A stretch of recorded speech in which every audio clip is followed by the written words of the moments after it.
जब मुंबई के underworld don और माफिया से पूरा देश परेशान था, उस टाइम एक ऐसी पर्सनालिटी थी जिसके इशारे से पूरा शहर कांप उठता था। जब बम फटते हैं उसके बाद में जो राइट होते हैं उसमें शिवसेना का हाथ रहता है, हाथ में पाँव रहता है।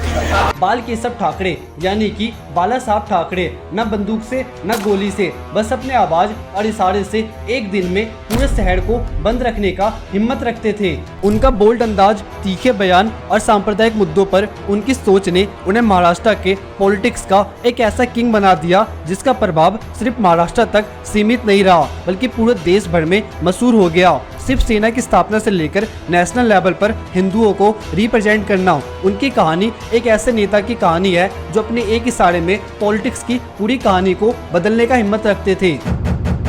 तो बन के पहला काम कौन सा करेंगे आप? पहला बिल्कुल कश्मीर साफ करूंगा।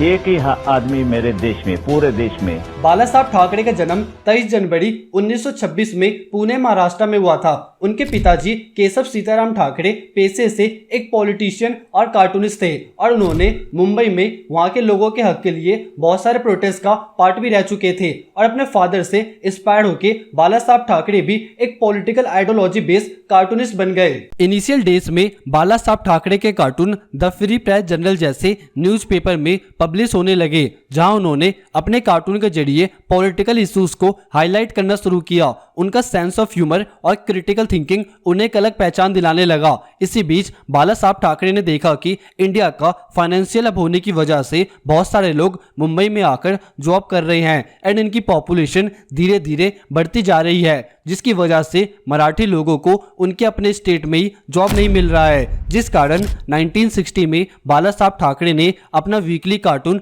मार्मिक शुरू किया। मार्मिक के माध्यम से उन्होंने अपनी पॉलिटिकल और सोशल आइडियोलॉजीज को एक्सप्रेस करना शुरू किया। इस मैगजीन का प्राइमरी फोकस था महाराष्ट्र के मराठी मानुस के मुद्दों को उठाना और उन्होंने अपने कार्टून के जरिए ये दर्शाया कि कैसे दूसरे स्टेट से आए लोग मुंबई के इकोनॉमिक अपॉर्चुनिटी को डोमिनेट कर रहे हैं और मराठी लोगों को अपॉर्चुनिटीज नहीं मिल रही है। देखते ही देखते ये वीकली कार्टून पूरे महाराष्ट्र में फेमस हो गया, जिससे उन्होंने मराठी लोगों के बीच अपनी एक अलग ही प्रेजेंस बना ली और यहाँ से शुरू हुआ बाला साहब ठाकरे का पॉलिटिकल करियर। मार्मिक की सफलता के बाद बाला साहब ठाकरे ने समझा कि सिर्फ कार्टून से ज्यादा कुछ होगा नहीं, उन्हें अपनी पॉलिटिकल आइडियोलॉजी को आगे ले जाने के लिए एक ऑर्गेनाइज्ड मूवमेंट की जरूरत है। इस वजह से 1966 में उन्होंने शिवसेना का गठन किया। शिवसेना का मूल उद्देश्य था मराठी मानुस के हकों की रक्षा करना और उन्हें उनकी मिट्टी पर उनका हक दिलाना। पार्टी का नाम छत्रपति शिवाजी महाराज के नाम पर था। शिवसेना के बनने के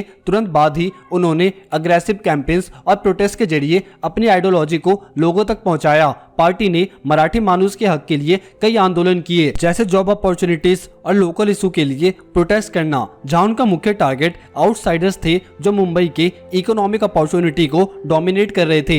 इन वायलेंट प्रोटेस्ट के कारण बाला साहब ठाकरे को कई बार अरेस्ट भी किया गया, पर इन अरेस्ट से उनकी पॉपुलैरिटी और भी ज्यादा बढ़ गई क्योंकि उन्होंने मराठी अस्मिता के मुद्दों को अपने अंदाज में जमीन तक पहुंचाया। और जब पूरी पुलिस इस प्रोटेस्ट को कंट्रोल करने में नाकाम रही, तब बाला साहब ठाकरे से महाराष्ट्र के सीएम बसंतराव नायक ने रिक्वेस्ट किया कि वो इस प्रोटेस्ट को रोक दे और बाला साहब ठाकरे के सिर्फ एक इशारे पर यह पूरा प्रोटेस्ट बंद हो गया। बाला साहब ठाकरे के इस अंदाज की वजह से वो पूरे इंडिया में फेमस हो गए। उनके इसी अंदाज की वजह से बड़े बड़े डॉन्स जैसे हाजी मस्तान, दाऊद इब्राहिम, छोटा राजन, ये सब बाला साहब ठाकरे के आगे चुप रहते थे और धीरे धीरे बाला साहब ठाकरे का इन्फ्लुएंस इतना ज्यादा बढ़ गया कि पुलिस से लेके पॉलिटिशियन सब उनसे डरते थे और महाराष्ट्र में जब भी कुछ गलत होता था तो प्रशासन से पहले बाला साहब ठाकरे उसे सॉल्व कर देते थे। और जो मुंबई एक टाइम पर इतना डेंजरस था, उसे बाला साहब ठाकरे ने एक सेफ सिटी बना दिया। महाराष्ट्र के मुद्दों से आगे बढ़ते हुए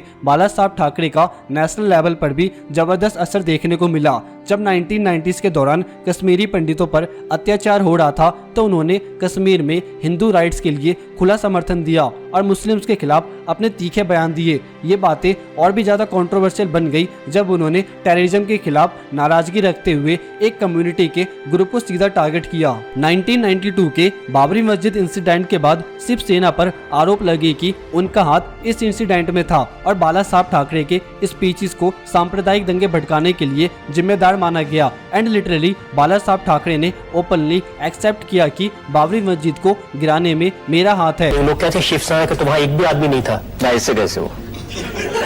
जो बाबरी मस्जिद का ढांचा गिराया गया, ये कानून मानकर गिराया गया। सुप्रीम कोर्ट का ऑर्डर था। सुप्रीम कोर्ट छोड़ दीजिए, वो कोर्ट नहीं मानता। और जब बम फटते हैं उसके बाद में जो राइट होते हैं उसमें शिवसेना का हाथ रहता है।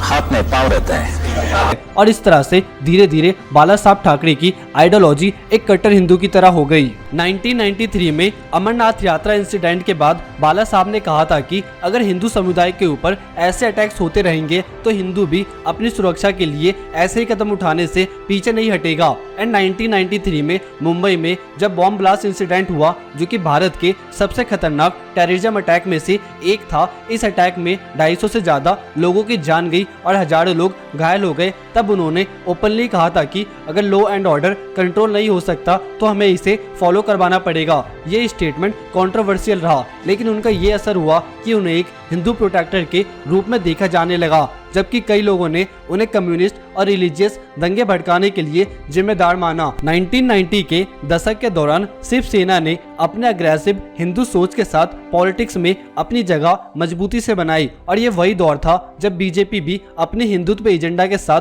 पॉलिटिक्स में उभर रही थी। इस वजह से 1995 के महाराष्ट्र असेंबली इलेक्शन से पहले शिवसेना और बीजेपी ने अपने गठबंधन अनाउंस किए। इस गठबंधन के साथ शिवसेना का महाराष्ट्र में पॉलिटिकल इन्फ्लुएंस और भी ज्यादा बढ़ गया और पार्टी को एक मेन स्ट्रीम पॉलिटिकल पावर के रूप में देखा जाने लगा।